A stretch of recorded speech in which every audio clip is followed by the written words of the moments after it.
Hi, my name is Dan, and I'm a psychiatric pharmacist, and today I'm going to be giving a presentation on personality disorders.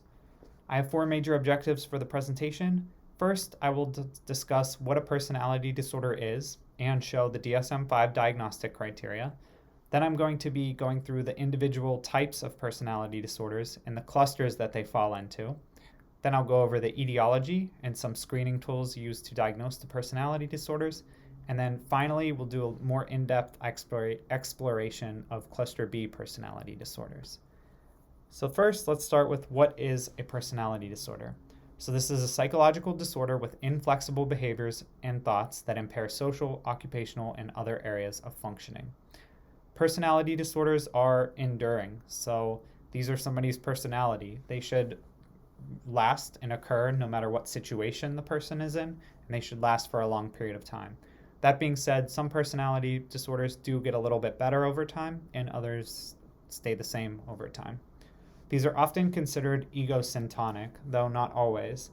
And what ego-syntonic means is that the person experiencing the psychological disorder doesn't think that they have a problem or doesn't recognize that something's wrong. Ego-dystonic is the opposite, and this is when a person's aware that they have a problem and they are distressed by their symptoms, though this is sometimes the case in personality disorders. Next, here's the DSM-5 criteria, and this is the general criteria for a personality disorder. With that being said, each individual personality disorder has its own DSM-5 diagnostic criteria.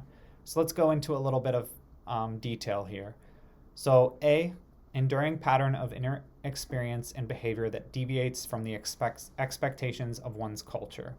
So this is important to note because behaviors in some cultures are considered deviating, and whereas in other cultures they're completely normal. An example, not really of a behavior, but of something I can think of, is tattoos. So in the United States, tattoos are very commonly accepted, fine most of the time in one's culture, whereas other cultures, they're considered body mutilation and considered very negatively, viewed very negatively. So then this enduring pattern of inner experience manifests in two or more of the following ways. One is cognition. So this would be ways of perceiving the world, ways of perceiving yourself. Two would be affectivity. So this is like the range, intensity, appropriateness of an emotional response. So if something very minor happens and the emotional response is to blow up and explode, that could be an affectivity component of a personality disorder. Next is interpersonal functioning, so how you can interact with other people. And then 4 is impulse control.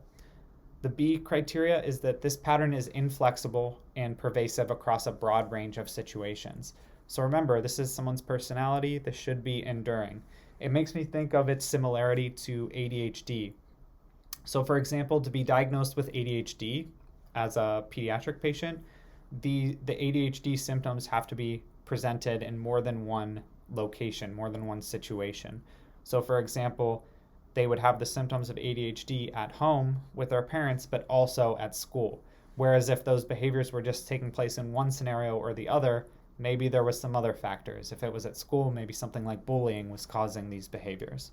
And the point I'm making, I guess, is that personality disorders are the same, that these same patterns or issues should be seen in multiple scenarios. C, they lead to clinically significant stress or impairment, which makes sense to be considered a disorder. D, the pattern is stable and of long duration, so we talked about that. E, cannot be explained by another mental disorder, and F, cannot be attributed to a substance. So that really sums up the first objective that I wanted to go over. So what is a personality disorder? And then we went over the DSM-5 diagnostic criteria. Hopefully with the second objective, it will help to solidify in your mind as we go over the individual types of personality disorders. So the types of personality disorders can be seen here. They're broken down into clusters. So there's 10 personality disorders in the DSM currently, and there's cluster A, cluster B, and cluster C. A way that I have been told to remember this is the 3 W's. So cluster A is wacky, cluster B is wild, cluster C is worried.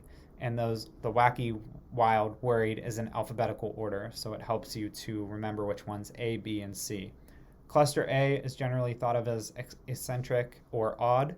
Cluster B is dramatic or erratic. And cluster C is anxious or fearful. So let's go into cluster A to start.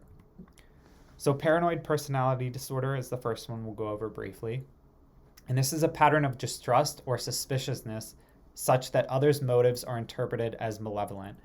So an example you'll see when you look up examples of people with personality disorders, you'll see Hitler fall under a bunch of examples. But something I wanted to highlight here was the differences between paranoia or feeling paranoid with paranoid personality disorder. So someone with paranoia would feel that they're constantly being watched or followed, whereas someone with paranoid personality disorder would interpret what other people are doing as distrustful or something's off with what they're doing. So let me give you an example.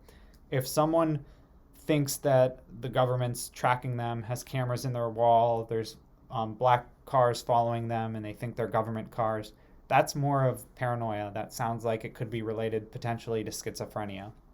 Whereas someone with paranoid personality disorder, an example would be that they dropped their wallet, they took a couple of steps, someone picked up their wallet and gave it to them, and they might interpret that as like, why did that person give me my wallet back? What do they want in return from me? Why did they do that? Did they put something in my wallet? So it's more like, it's less overall paranoia, more of your interpretation of events are negative or distrustful towards other people. Okay, next is schizoid personality disorder. So this is a pattern of detachment from social relationships and a restricted range of emotional expression. So an example that you'll see is Batman. So restricted social relationships, not many social relationships that Batman has, and a restricted range of emotional expression. So people with schizoid personality disorders are often described as being cold. They'll have few or no close personal relationships. They'll find enjoyment in few to no activities. They'll choose solitary activities so they can stay alone.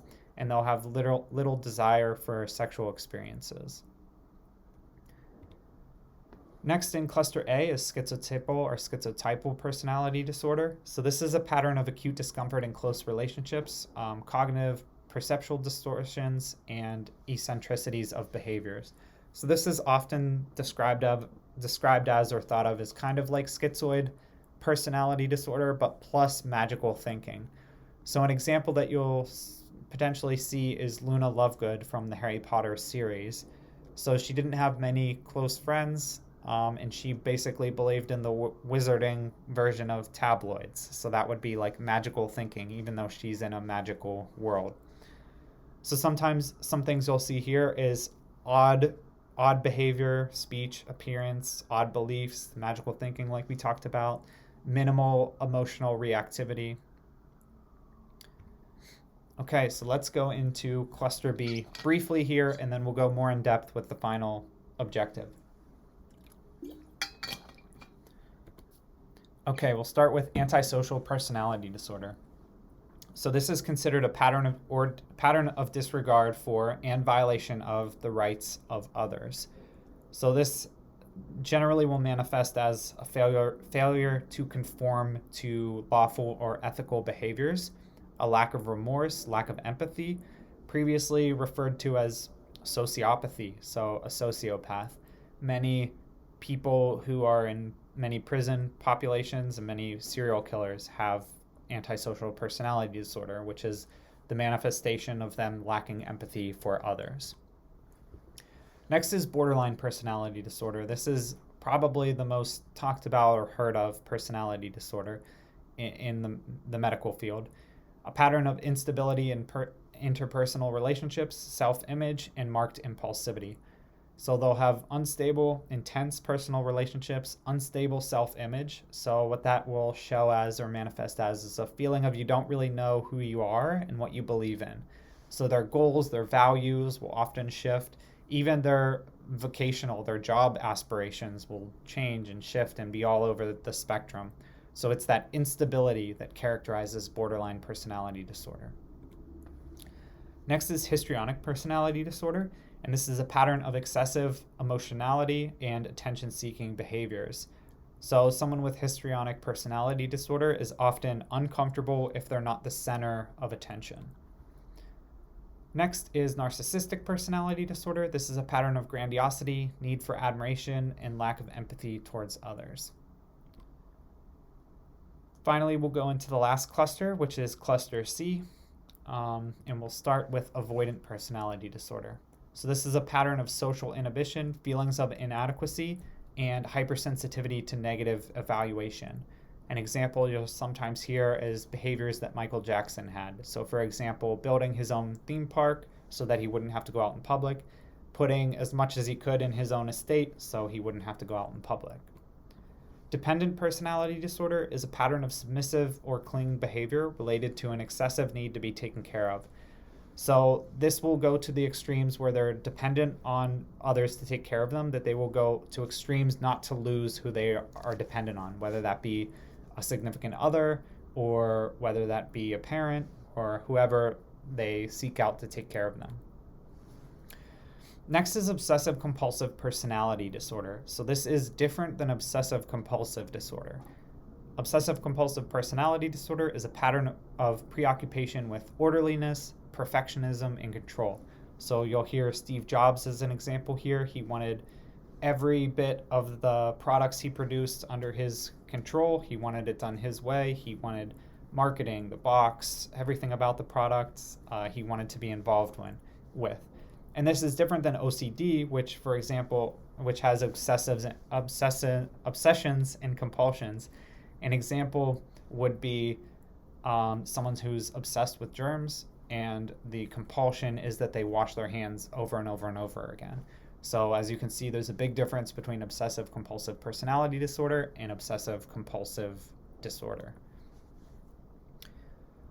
So this slide here is the treatment of personality disorders, and it's really not that complicated. The first-line treatment for personality disorders is therapy. Therapies have been shown to be very helpful, and medications aren't really going to change someone's personality over the long run. So medications aren't recommended in most cases unless you're targeting a co-occurring illness. So if someone has a personality disorder plus major depressive disorder, you can sometimes consider medications to treat the major depressive disorder.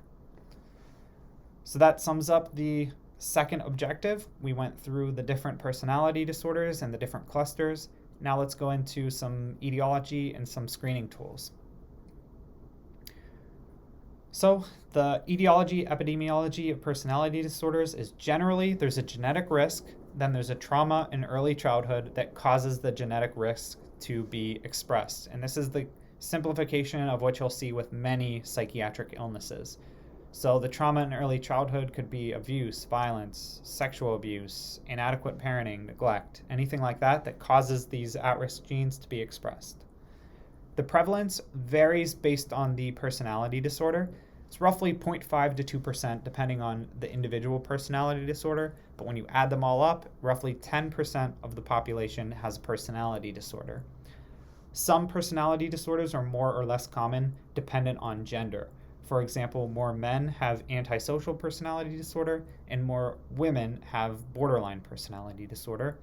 And then different populations have different amounts of personality disorders. So, for example, prison populations, one study I looked at found that roughly 35% of prison populations have antisocial personality disorder. Development, this usually becomes recognizable in early adult life. So remember, this generally isn't diagnosed in pediatric patients because pediatric patients' personality is still developing. They're still young, they're still developing. But in early adult life, that's when you will see the personality disorders kind of cement into someone's personality. Some types improve or remit with age, so antisocial, borderline, and some types are persistent, like schizotypal or obsessive-compulsive personality disorder. Pathophysiology, so there are structural brain changes in certain areas. One is the prefrontal cortex, so this is involved with impulse control and planning ahead. So someone who has borderline personality disorder and maybe doesn't plan ahead or acts really impulsively, that could be related to structural changes in their prefrontal cortex. Next involved is the hippocampus, which is learning and memory. So someone might not learn or solidify that whatever reaction or behavior they had didn't lead to a good outcome. So the personality might be repeated over and over and over again. And then next is the amygdala, which is the fear center of the brain. Screening and assessment tools. So one common popular screening tool is called the Dsm-5 PD, duration 30 to 60 minutes. Some example questions are, do you believe you're not as good or smart or attractive as most other people? Do you usually feel uncomfortable when you are by yourself? Do you have very high standards about what is right and what is wrong? Are you often so sure you are right that it doesn't matter what other people say? So there are many, many questions in this screening tool, but those are just some examples of what they're looking for. Other screening tools you can see exist and have many questions. So 300 some questions, 500 some questions. And as you would imagine, these scales take a bit of time to perform as well, roughly an hour. So that sums up the third objective, understanding the screening tools, some of the etiology with personality disorders. Let's go into the final objective, which is going more in depth into cluster B. And I'm focusing mostly on cluster B here because this is what you will see most commonly if you go into psychiatric care. Cluster A and cluster C generally aren't admitted for these specific reasons, though you may see them. And remember, the treatment is first line for personality disorders, therapy. So let's go in depth. We'll start with a patient case, a patient profile for antisocial personality disorder. So we have Mark, a 21-year-old male presenting to the clinic.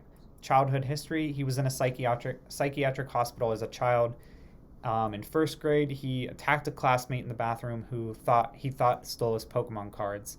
He was originally treated for ADHD with stimulants, but his violent behavior progressed, and his parents found one of their chickens' necks snapped. He denied being involved, but they found blood and feathers on his clothes. He was disruptive and impulsive at both home and at school. In his teenage years, he would often get into fights. He felt no remorse when he broke his classmate's arm, was sent to juvie a few times as well. Current presentation, he states he's only here because of a court mandate that he has to go to anger management and see a psychiatrist or he will go to jail. Willing to do treatments to lower his aggression, and states that his biggest issue is concentration and wants to be treated with something similar to what he was on as a child. So this is the Dsm-5 criteria for antisocial personality disorder. So just briefly, a pervasive pattern of disregard for the violation of rights of others occurring since the age of 15, as indicated by 3 or more of the following. So I'll highlight a few. Performing acts that are grounds for arrest, deceitfulness, repeated physical fights or assaults, disregard for the safety of the self or others, lack of remorse. The person is at least 18 years old, and there is evidence of conduct disorder before age 15, and we'll go over conduct disorder right now. So there's sometimes a progression that you'll see from pediatric patients to adult patients that lead to antisocial personality disorder. So first, it starts sometimes with oppositional defiant disorder. So this is a diagnosis that you'll sometimes see in pediatric patients, and this is angry, irritable, argumentative, and defiant behavior towards their parents or superiors, or I guess whoever's taking care of the pediatric person, to the point where it's a disorder, though. ODD, oppositional defiant disorder, in 30% of cases progresses to conduct disorder. So conduct disorder is aggression to people or animals, destruction of property, serious violations of rules. Sometimes people will run away for days, and this is another pediatric diagnosis. So they'll skip school, run away from home for a few days. There's something called McDonald's triad that you'll sometimes hear about in relation to conduct disorder. And this is animal cruelty, fire setting, and bedwetting. And sometimes it's said that McDonald's triad is linked to homicidal or sexually predatory behaviors. So some people with conduct disorder then 40% progress to antisocial personality disorder as adults. How do you treat antisocial personality disorder? So here is a summary of the NICE guidelines, which is the UK's guidelines. And as you would guess, for a personality disorder, first line is therapy. Then for pharmacologic interventions, they highlight that they should not be routinely used, but they can be used for comorbid mental disorders such as depression and anxiety. One thing to note here in regards to the type of therapy, sometimes group therapies are preferred with antisocial personality disorder so that you can target things like the impulsivity, the interpersonal difficulties, and the antisocial behavior. As medical professionals, we often have to evaluate medical literature, so I wanted to include a quick slide about a meta-analysis for medications and antisocial personality disorder. So they looked at 11 different trials. Phenytoin had potentially a little bit of evidence for decreasing the aggressive events. Desipramine, nortriptyline, bromocriptine all didn't really show much improvement. The author's conclusion here was that the quality of the studies was low and they had little confidence in using these medications to treat antisocial personality disorder. Next, I wanted to dive into, even though medications aren't recommended by the guidelines, there is some evidence with medications being used for personality disorders. So I wanted to dive into a little bit of the evidence for aggression. So I found one study for fluoxetine, which is an SSRI antidepressant. It looked at aggressive behaviors in people with personality disorders. It showed an improvement, but when I dug deeper into the study, only 4 had the technical diagnosis of antisocial personality disorder. So maybe not the best evidence there. Then mood stabilizers, lithium. I found a trial from 1976 that looked at aggression in prison populations with chronic impulsive aggression. So again, they weren't formally diagnosed with antisocial personality disorder, but based on the population and the behaviors, you can maybe guess that some of them had antisocial personality disorder. And the lithium actually in this study, in this patient population, did show a benefit. You'll sometimes hear carbamazepine, oxcarbazepine, and even things like valproic acid being recommended for aggression, but little evidence. And then antipsychotics, I could only find case reports in antisocial personality disorder.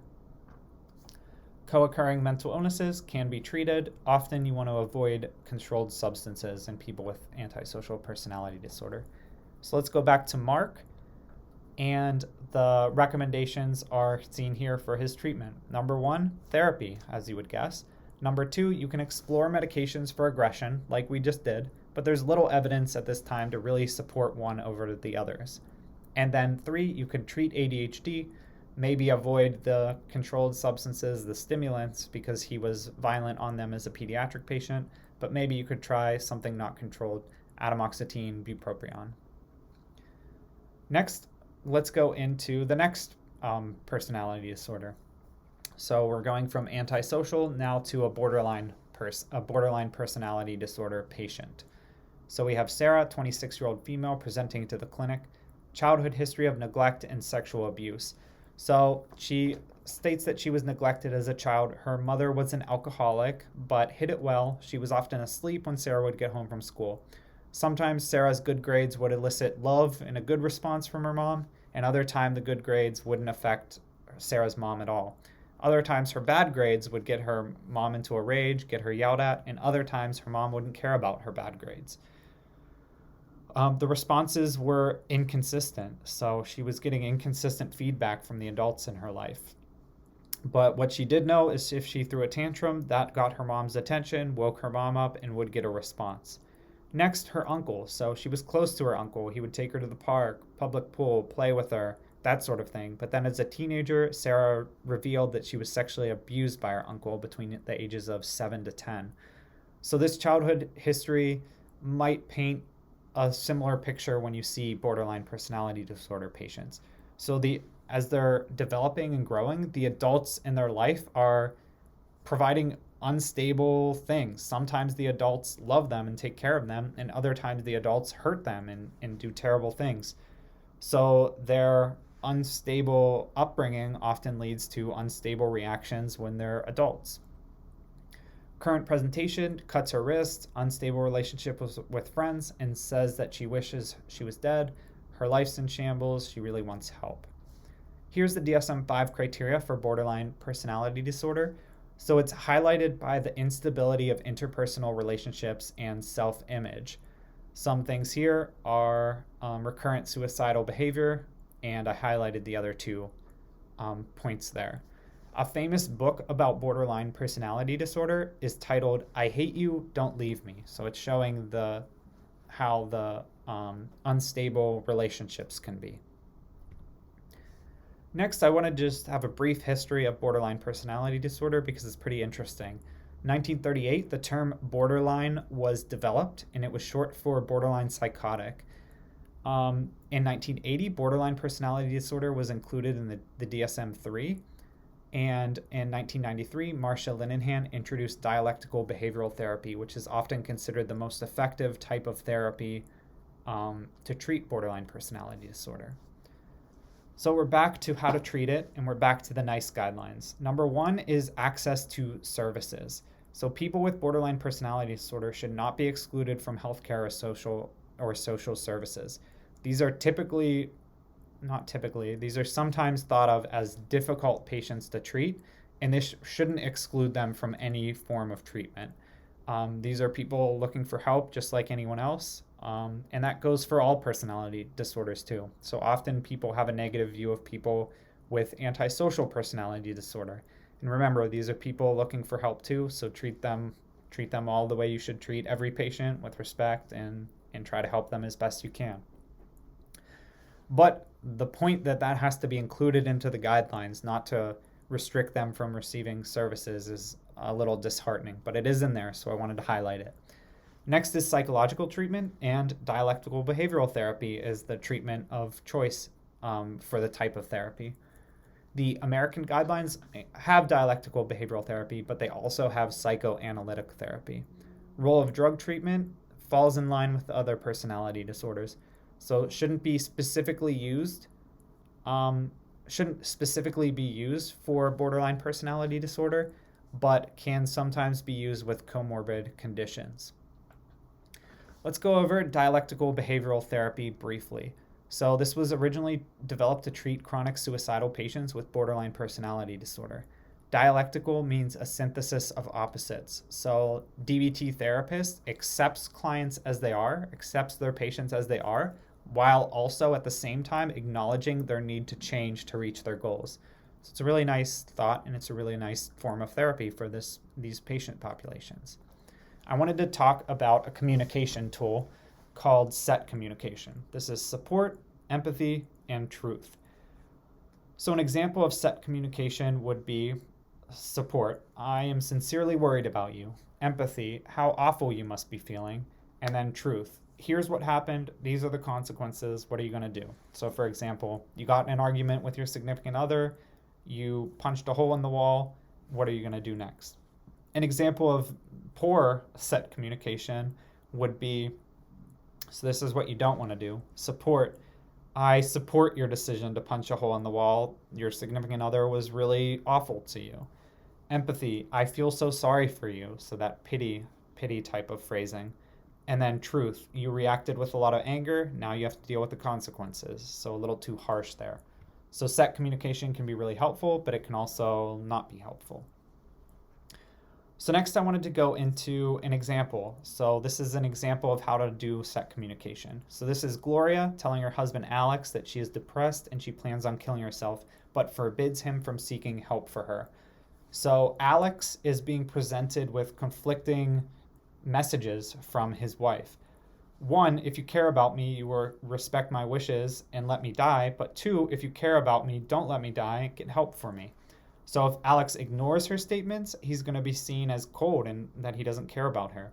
If he states reasons why she couldn't kill herself, Gloria may think that Alex doesn't understand what she's going through and isn't listening to what she's saying. Or if Alex calls the police, he is going against her requests and shouldn't be trusted. So Alex is presented with this really difficult scenario where anything he does could be interpreted as bad. So an example of SET communication here. So support. I'm very concerned about how you feel. I want to help. Empathy. The pressure you have been under must be so intense, must be unbearable. And then for truth, I recognize how badly you've been feeling and that you have a wish to die. I know you said if I cared for you at all, I would leave you alone. But if I cared for you, how could I watch you kill yourself?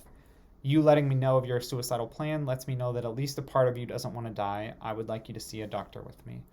So that's an example of set communication that could be helpful for this situation between Gloria and Alex. Next, even though medications aren't recommended with personality disorders, I did dive a little deeper into the evidence and wanted to provide that here. So mood stabilizers, Lamictal, Topamax, Depakote has a little bit of evidence. So there was a Cochrane review that I found, and it found a little bit of potential benefits with these medications. However, the robustness of the findings is low.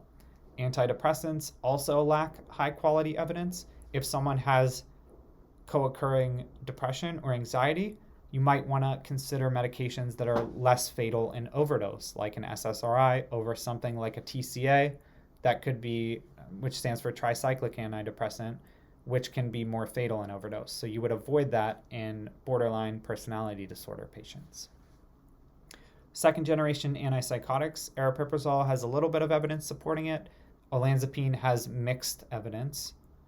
Other options, naltrexone has a little bit of evidence to support that it decreases self-harming behaviors, and clonidine has a little bit of evidence that it might help with hyperarousal. But another study that I found was collaborative deprescribing in borderline personality disorders. So even though the guidelines recommend against medications and borderline personality disorder, you will commonly see patients who present with borderline personality disorder on all sorts of medications and all sorts of med regimens. So it's really important to deprescribe when you can, especially if a medication isn't showing benefits, and especially if a medication is causing side effects. So back to Sarah, our patient with borderline personality disorder. So treatment recommendations here: 1, dialectical behavioral therapy. 2, screen her for depression. And then 3, you could consider medications for co-occurring mental illness or her self-injurious behaviors. Next, we have a brief case for a histrionic personality disorder. So this is Jess, a 41-year-old female. Parents divorced when she was young. She has resentment towards her sister and didn't talk with her for 10 years at one point. She, when asked about her marriage, she becomes teary-eyed. She said she just wishes it was over, and you have to ask if she means her marriage or her life. She smiles and laughs when you ask that. Her current presentation, she's depressed, admitted to the psychiatric unit for stabilization. Another patient on the unit has a seizure. All the nurses went to check on that patient, and Jess became jealous of all the attention the other patient was receiving and attempted to hurt herself during this time. She also ties her scrubs in a knot so you can see her flat belly, as she phrases it, and asks if you are personally in a relationship. So this is the Dsm-5 criteria for histrionic personality disorder: a pervasive pattern of excessive emotionality and excessive seeking. So some of the things is consistently uses physical appearance to draw attention to themselves, inappropriately sexually seductive. So I was trying to highlight that in the patient case. And dramatization is theatrical, exaggerated emotions. Treatment, first, psychological treatments is therapy. As you would guess, that's how you treat most personality disorders. And pharmacotherapy has little evidence, but can be used for co-occurring illnesses. One point to make here in the type of therapy is generally group therapy is not recommended because someone with histrionic personality disorder may focus more on being the center of attention rather than actually focusing on the therapy. So for Jess here, the recommendations for her treatment: individual therapy, could consider a medication to treat her depression. All right, the last case here is a narcissistic personality disorder patient profile. So we have Jamie, a 25-year-old male, presenting to the clinic. Childhood history: father's very successful but physically absent. Mother does not trust Jamie with minor tasks, manages his money. He's had constant difficulties in school. He reports he dated a famous actress, a music producer, a fashion designer, believes he's next in line in his father's business, and he knows many important people. Feels anxious and depressed though, has a perception of superior intelligence, and calls your office a broom closet and says that he can afford more expensive treatment. So narcissistic personality disorder is a pervasive pattern of grandiosity, need for admiration, lack of empathy. So people ahead of them in the hierarchy, they will want to hang out with and want to do stuff with and be associated with. People below them in the hierarchy, they'll step over and lack empathy there. So how do you treat this? As you would guess, with therapy is the first recommendation. Pharmacotherapy, so medications, have little evidence but can be used for co-occurring illnesses. So for Jamie, the recommendations here are therapy, which could help with the narcissistic personality disorder and the depression, but you could also consider a medication for depression/anxiety. So here's the objective slides. So we went over what a personality disorder is in the DSM-5 criteria. We identified the different clusters of personality disorders and went over the individual types. We talked about the screening tools and some of the questions that are asked. And then we focused on the cluster B personality disorder and went over a few cases. So I hope that presentation was helpful, and thank you so much for watching.